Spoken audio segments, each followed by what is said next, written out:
ini jaga kesehatan ya. Kira-kira apa yang terlintas di pikiran kalian ketika mendengar reaksi kimia? Reaksi kimia apa?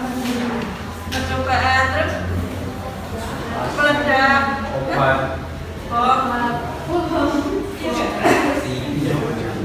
oh mas, ayo. Gak apa-apa kan? Apa zat, terus reaksi kimia itu reaksi.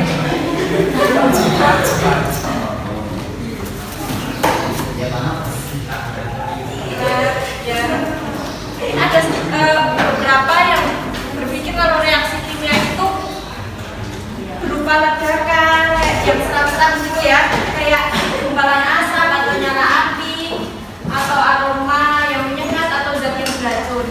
Kemarin kalian sudah belajar yang keselamatan kerja kan? Setiap bahan itu memiliki sifat yang beda, ada yang beracun, ada yang mudah terbakar, mudah meledak, iritasi. Oke, nah, tapi apakah semua reaksi kimia itu berbahaya? Ya. Contohnya apa? Fotosintesis itu apa?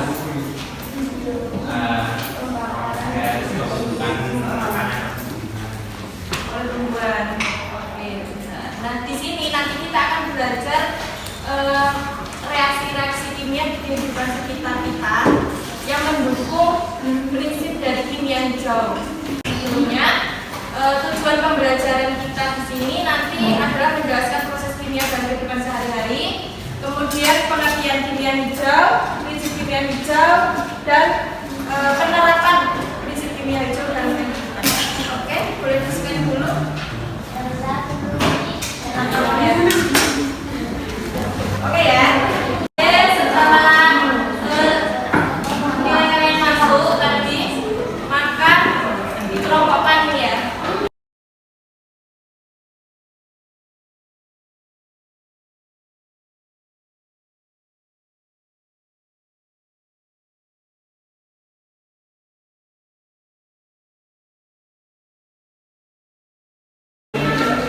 Ternyata faktanya Indonesia itu memiliki apa itu bukan prestasi ya, dia peringkat 2 terbesar di dunia penyumbang sampah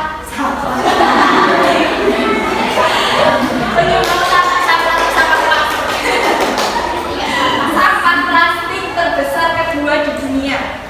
Pernah bener apa? Satunya di Tiongkok, 2 Indonesia, Filipina, terus mana ini ya? Vietnam, terus Sri Lanka. Oke, pernah lihat berita paus terdampar karena makan plastik? Nah, ya gak pernah tuh berapa segini tuh. Pernah ya? Ternyata sampah plastik itu sangat berbahaya ketika ya gak hanya di daratan tapi di lautan juga. Akibatnya apa? Iya, rusaknya ekosistem laut. Contohnya ini, misalnya paus dia juga makhluk hidup. Bayangkan dia itu menelan sampah plastik sebesar berapa ini? 5,5 kilogram.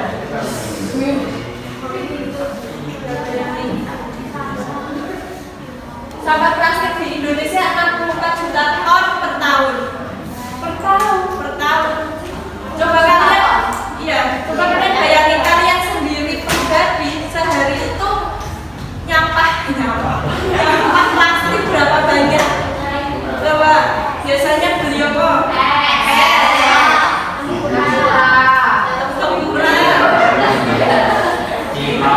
Cilok, semuanya pakai plastik. Kira-kira ada cara lain nggak?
memberi sedotan, jadi langsung minum pakai kopi. Nah, di sekitar kalian di sini gimana ini?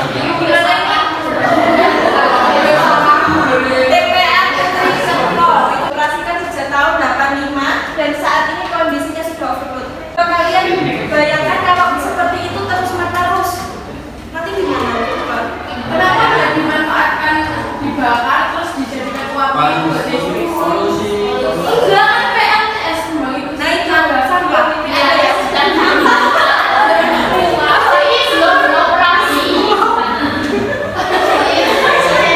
ya itu salah satu inovasi juga bisa buat listrik, tapi memang sekarang realitanya kita susah ya. Ada yang pernah ikut Car Free Day? Gimana?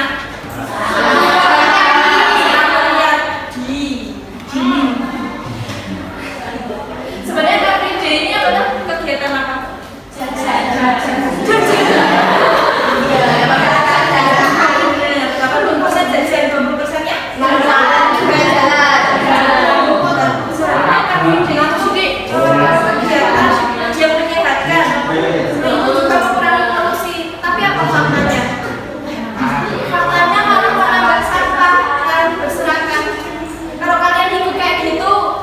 Biasanya sampahnya bawa pulang atau diurus?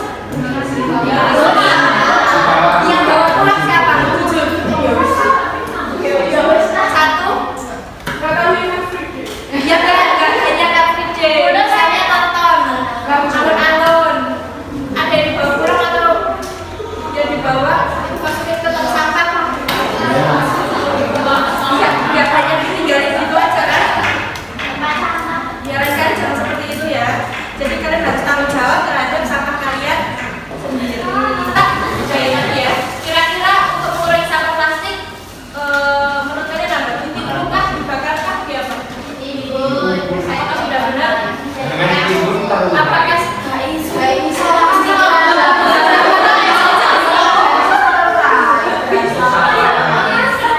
apakah bisa jadi pupuk? Bisa terurai saja butuh ratusan tahun. Apakah dengan cara membakar sesuai dengan prinsip kimia hijau? Kita simpan dulu ya jawabannya nanti ya. Pengertian dari kimia hijau sendiri, kita harus tahu reaksi kimia itu apa. Reaksi kimia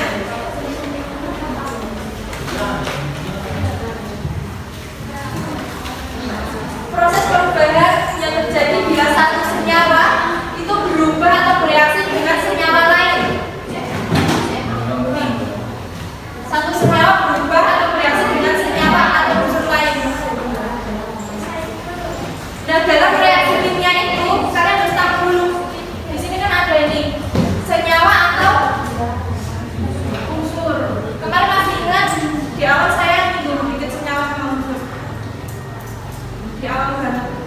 Unsur itu zat tunggal yang tidak dapat diuraikan lagi yang ada di SPU, sistem periodisitas.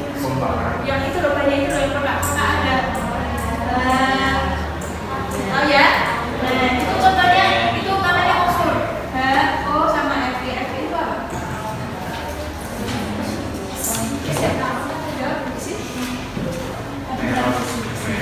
Nah, kalau senyawa itu apa? Gabungan unsur dua atau lebih. Contohnya H2O. Ini kan unsur H sama O. Jadinya senyawa apa ini? H2O itu apa? Paham? Oke, itu dulu paham ya. Basicnya dulu paham. Bedanya unsur sama senyawa. Nah, contoh reaksi kimia di kehidupan kita, ini apa? CO2 plus H2O, ini reaksi apa?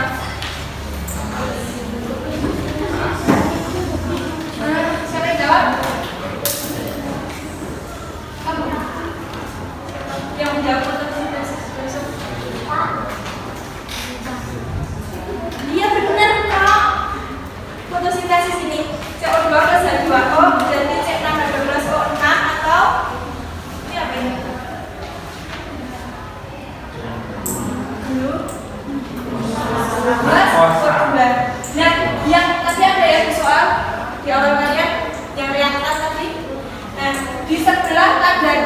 tanda kiri, sebelah kiri tanda panah. Ini yang akan direaksikan, ini namanya reaktan. Ini kan mereka bereaksi CO2 sama H2O. Ketika sudah bereaksi dia membentuk produk. Paham? Tapi ada yang benar jawab reaktan yang mana? Di soal ada yang 100? Wow. Ya, intinya yang di sebelah kiri sini kan nanti ada tanda panah nih. Ini artinya menjadi. Ini berarti dia reaktan yang akan direaksikan. Kalau sudah jadi menjadi paham ya? Nah, di reaksi kimia ini biasanya ada fase. Nah, ini di buku hijau itu ada.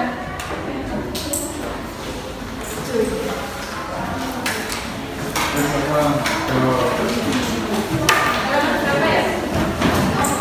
6.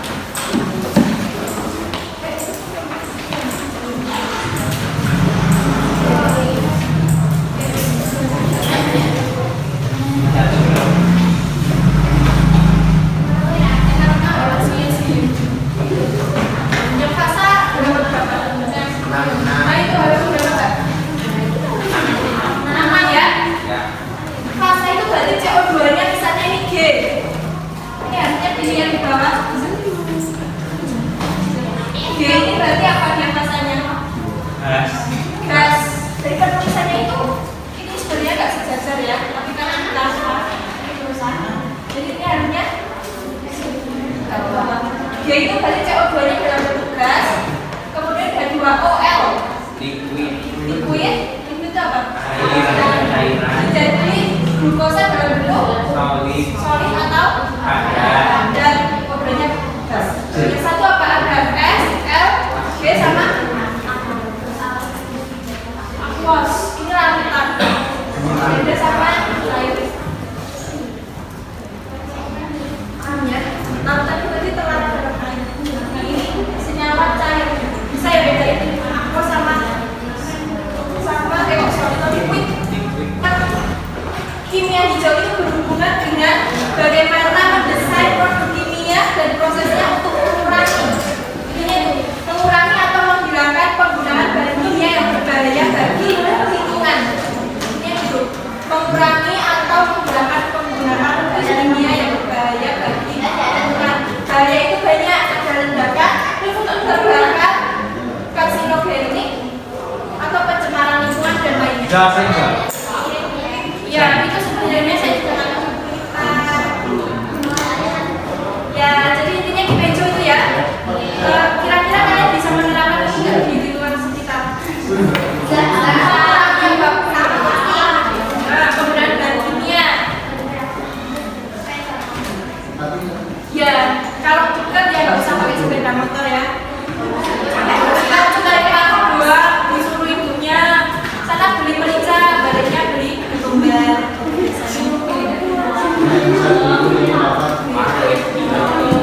Merica pakai ketumbar. Prinsipnya itu ada 12. Itu juga ada di kita halaman berapa? 62. Bisa di sini itu ada 12. Ya paling ada cegah tidak berbahaya. Menggunakan bahan baku terbarukan itu contohnya apa? Terbarukan. Bahan baku atau yang lain gas atau minyak bumi itu terbarukan nggak? Karena bisa habis. Berarti caranya apa?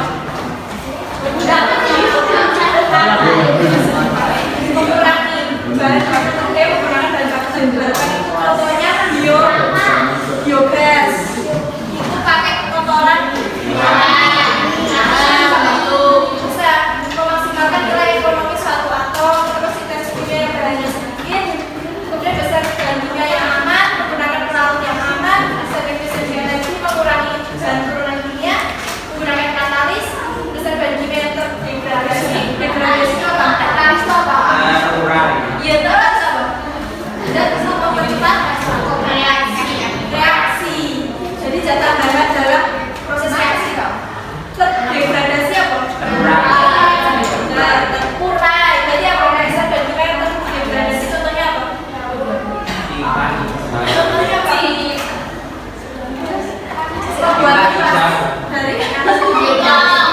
dari biografi dari literasi tambah. Udah pernah baca? Ya di situ juga ada. Jadi plastik yang kita gunakan itu kan sebenarnya susah terurai.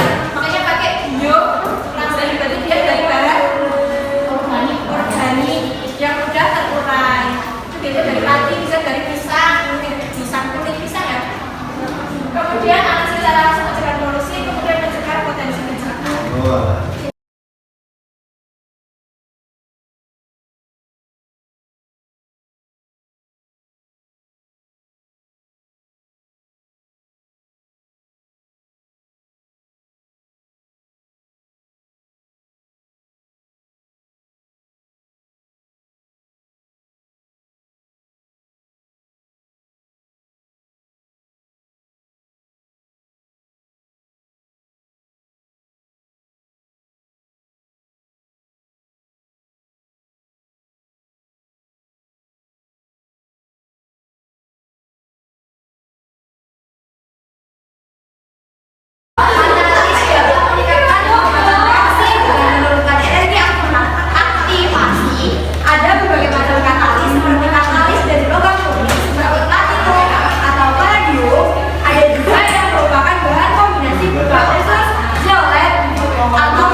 tutup mata sebentar. Kemudian